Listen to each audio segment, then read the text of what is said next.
Nakakita ka na ba nito? Ang mga palumpong na ito ay napakaganda ng pagkaputulan kaya't napakaganda ng hitsura. Maraming mga bahay ang gumagamit nito bilang mga bakod at napakasikat nito. Nagtaka ang mga mausisang netizens.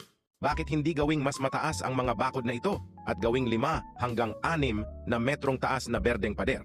At hulaan mo? Talagang ginawa ito ng ilang tao. Hindi lang sila gumawa ng matataas na berdeng pader.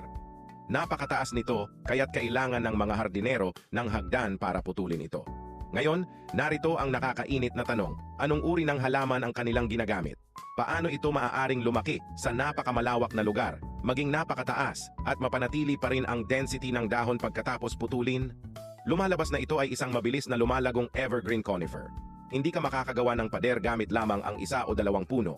Ngunit kung tataasan mo ang density ng pagtatanim, magkakasama ang mga puno na lumilikha ng isang luntiang kagubatan.